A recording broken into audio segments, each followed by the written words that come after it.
What's up, everybody? This is another episode of Lesson of the Day. Today, it's called Numbers and Ethics.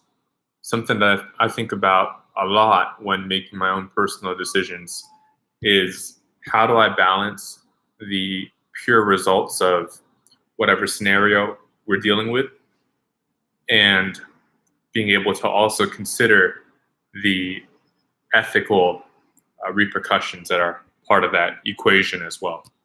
So what I mean by numbers and ethics is that there's a balance that you need to strike when you make calculations, and it's not always, and it's not ever going to be just about that one result, because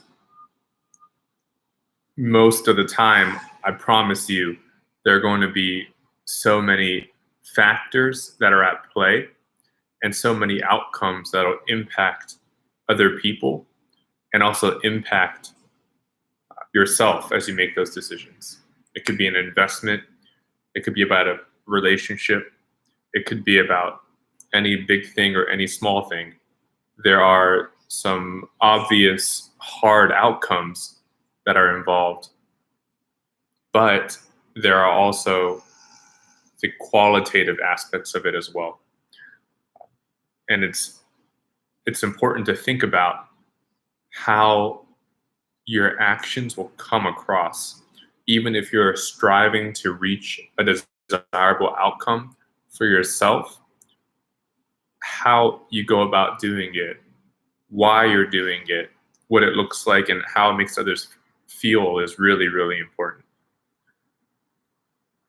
Of course, if you're working on a computer or doing math, just a simple calculation, you don't need to think a lot, but that's not how life works. Life is about relationships. Life is about your lasting impact, what you leave people with, in addition to what you're trying to get.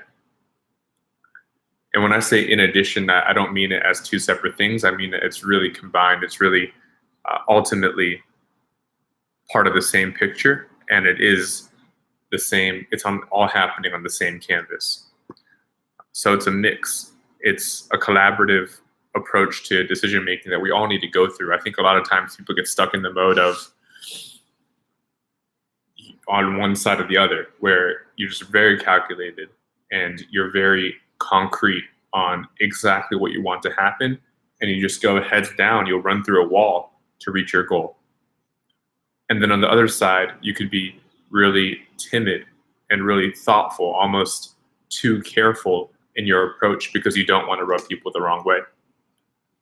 I would propose that we find a happy in between, somewhere between those two ends, where we can be conscious, courteous of others, while also thinking about what is the end result, what is the product of our actions that we want to achieve or arrive at, what reality will make us happy, and try to combine the two.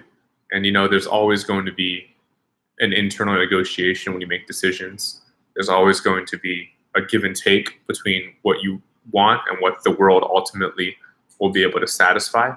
And you need to be open to having that conversation internally. And you need to be aware that that's the process that's going to happen. That's what's going to take place, because you're never going to get exactly what you want. And if you do go for exactly what you want, at least from the start, it's probably not going to make other people or the world very happy.